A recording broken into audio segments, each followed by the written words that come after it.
नमस्कार दोस्तों, आपका और हमारा YouTube channel maths tricky by Pradeep sir में स्वागत है।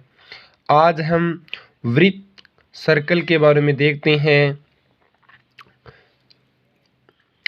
देखिए, वृत्त के बारे में निश्चित बिंदु से समान दूरी पर स्थित बिंदुओं का बिंदुपति वृत्त कहलाता है। निश्चित बिंदु का मतलब आप कोई बिंदु है, इसे समान दूरी पर ये बिंदुओं का जो बिंदुपथ बनता है, यही क्या कहलाता है? आपका वृत्त कहलाता है।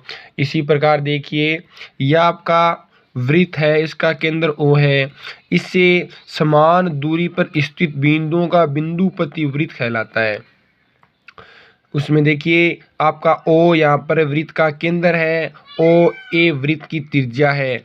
वृत्त की परिधि जो एक चक्कर में तय की गई दूरी होती है, वह वृत्त की परिधि होती है। ये चारों में आपको दिख रहा है, एक चक्कर दिख रहा है, यही वृत्त की परिधि होती है। ये निश्चित बिंदु आपका केंद्र कहलाता है। त्रिज्या देखिए,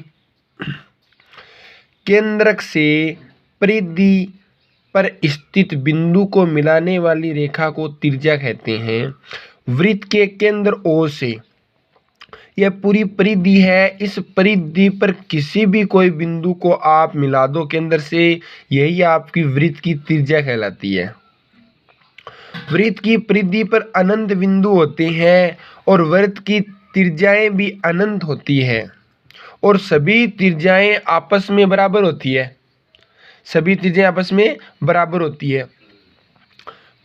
केंद्रक से परिधि पर किसी भी बिंदु से मिलाओ तो आपकी वृत्त की त्रिज्या कहलाती है। और वृत्त की परिधि पर अनंत बिंदु होते हैं और वृत्त की अनंत त्रिज्याएं होती है और वृत्त की सभी त्रिज्याएं आपस में बराबर होती है। व्यास देखिए, वृत्त के केंद्र से गुजरने वाली जीवा वृत्त का व्यास कहलाता है। यह आपका AB एक व्यास है। ध्यान से देखिए कि वृत्त का व्यास होता है वह वृत्त के केंद्र से होकर ही गुजरता है और वृत्त का व्यास त्रिज्या का दुगुना होता है और वृत्त की त्रिज्या व्यास की आधी होती है। वृत्त की समानांतर जीवाओं के मध्य बिंदुओं का जो बिंदुपथ होता है वही व्यास कहलाता है। यह आपका एक वृत्त है, इसमें ये समानांतर आपका क्या जीवाएं हैं, उनके जो मध्य बिंदु है, जो मध्य बिंदु का मिलाते हो तो ये आपका वृत्त का व्यास बनता है। और वृत्त का व्यास वृत्त की सबसे बड़ी जीवा होती है। आपको पूछे कि वृत्त की सबसे बड़ी जीवा की लंबाई क्या कहलाती है? वृत्त का व्यास कहलाती है। देखो, व्यास वृत्त की सबसे लंबी जीवा है। व्यास त्रिज्या का दुगुना होता है और वृत्त की समानांतर जीवाओं के मध्य बिंदुओं का बिंदुपति व्यास कहलाता है। अब देखिए, त्रिज्या, व्यास और त्रिज्या खंड। वृत्त की दो त्रिज्याओं के मध्य वृत्त का भागी त्रिज्याखंड कहलाता है। यह आपका एक कोई वृत्त है, इसमें यह आपकी कोई दो त्रिज्याएं हैं। देखो, इस तरह से है कि O यहाँ पर आपका केंद्र है, इसे OA और OB वृत्त की दो त्रिज्याएं हैं। त्रिज्याएं आपस में बराबर होती है। वृत्त की त्रिज्याएं जो इनसे जो घेरा गया भाग है, और यह आपका AB एक चाप है। दो त्रिज्याएं और एक चाप के द्वारा जो भाग घेरा जाता है, यही वृत्त का त्रिज्याखंड कहलाता है। ये जो आपको छायांकित भाग दिखाई दे रहा है, ये तो लघु त्रिज्याखंड है, और जो ये छायांकित भाग दिखाई नहीं दे रहा है, यह आपका दीर्घ त्रिज्याखंड है। त्रिज्याखंड क्या होता है कि वृत्त की दो त्रिज्याएं और एक चाप के द्वारा घेरा गया भाग ही वृत्त का त्रिज्याखंड कहलाता है। AB या चाप है, ध्यान से देखिए।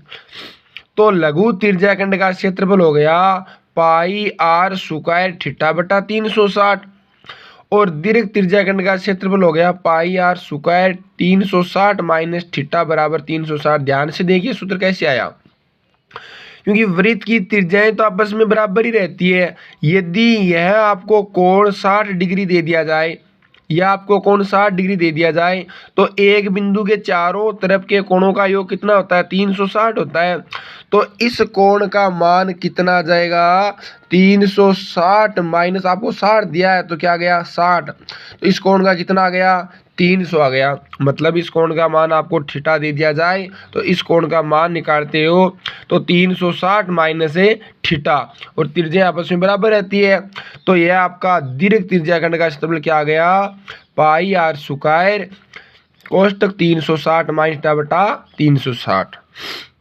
जीवा देखिए जीवा क्या होती है भाई वृत्त की परिधि के दो बिंदुओं को मिलाने वाला रेखाखंडी वृत्त की जीवा कहलाती है। ये निश्चित नहीं है कि वृत्त की जीवा वृत्त के केंद्र से होकर ही जाएगी, नहीं।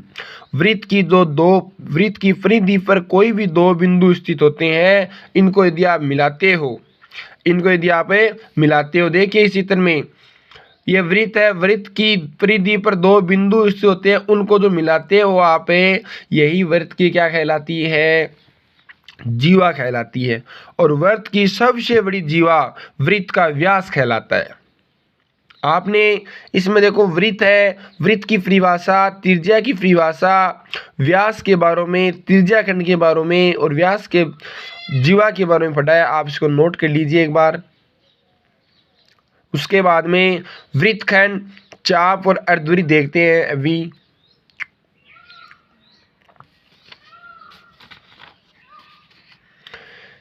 देखो त्रिज्याखंड का संबंध त्रिज्या से है और जीवा का संबंध वृत्तखंड से है। ध्यान से देखिए जीवा वृत्त को दो भागों में बांटती है, उन्हें वृत्तखंड कहते हैं। हाँ सही है कि यहाँ पर देखो आपकी ए कोई जीवा है, ये तो छोटा भाग हो गया लघु वृत्तखंड हो गया और ये आपका दीर्घ वृत्तखंड हो गया। तो वृत्त को दो भागों में बांट दिया।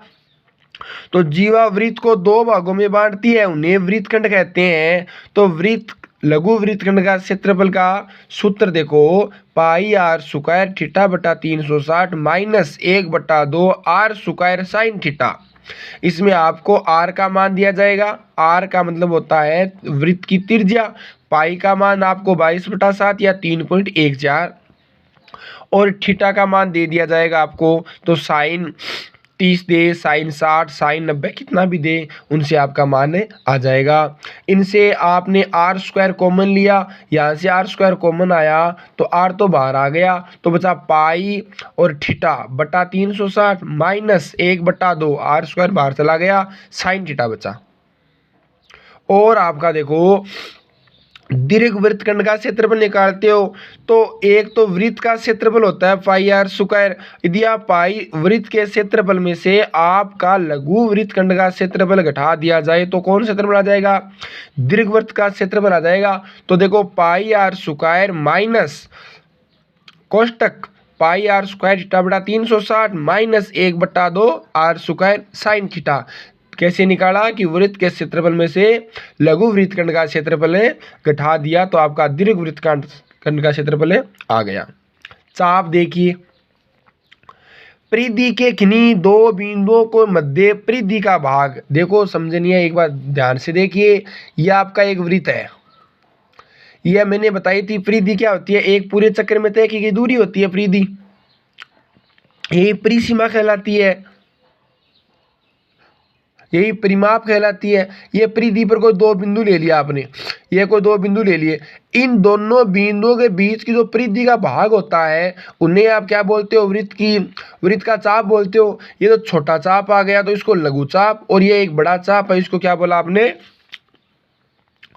दीर्घ चाप बोल दिया। चाप की लंबाई का सूत्र होता है पाई आर थीटा बटा 180। ये ध्यान से देखिए। एक होता है अर्धवृत्त, व्यास वृत्त को दो समान भागों में बांटता है। व्यास होता है जो वृत्त के केंद्र से होकर जाता है तो वह वृत्त को दो समान भागों में बांटता है जिन्हें अर्धवृत्त कहा जाता है। अर्धवृत्त का क्षेत्रफल पाई आर स्क्वायर बट्टा 2 होता है। अब ध्यान से देखिए वृत्त का क्षेत्रफल पाई आर स्क्वायर, अर्धवृत्त का निकालते हो 2 का भाग दे दिया तो पाई आर स्क्वायर है बट्टा 2 आ गया। अर्धवृत्त की परिधि, ये ध्यान से देखिए कि वृत्त की परिधि होती है 2 पाई आर, वृत्त की परिधि होती है 2 पाई आर। आपको अर्धवृत्त की पूछे तो आपने 2 का भाग दिया, ध्यान से देखिए, तो आपका क्या आया, पाई आर आया। लेकिन अर्धवृत्त की परिधि पाई आर नहीं होती है, कि वृत्त है तो वृत्त की परिधि है, तो ये तो 2 पाई आर थी और इसमें 2 का भाग दिया तो ये कितने आ गई, पाई आर आ गई। लेकिन पाई आर कहाँ तक आई है, पाई आर यहाँ तक आई है, इस बिंदु से लेके इस बिंदु तक आई है। यदि आप इन दोनों बिंदुओं को मिलाते हो, दोनों बिंदुओं को मिलाते हो तो इसका केंद्र आ गया, ये क्या है, आर है, ये भी क्या है, आर है। तो ये दोनों वृत्त की त्रिज्याएं आपस में जुड़ेगी, दोनों त्रिज्याएं आपस में जुड़ेगी। परिधि का मतलब क्या है कि आप कितनी दूरी तय करते हो। अब यहाँ से चलते हो तो ये इतना चल गया, इतना, आप पाई आर चले हो और यहाँ से आते हो प्लस आर और यहाँ पर आते हो प्लस आर, तो देखो पाई आर प्लस आर, तो पाई आर और आर कितना हो गया, 2 आर, और आपने यहाँ से आर कॉमन ले लिया तो क्या आ गया, पाई प्लस से 2 आ गया। देखिए वृत्तखंड, चाप और अर्धवृत्त, आप इसको नोट कर लीजिए।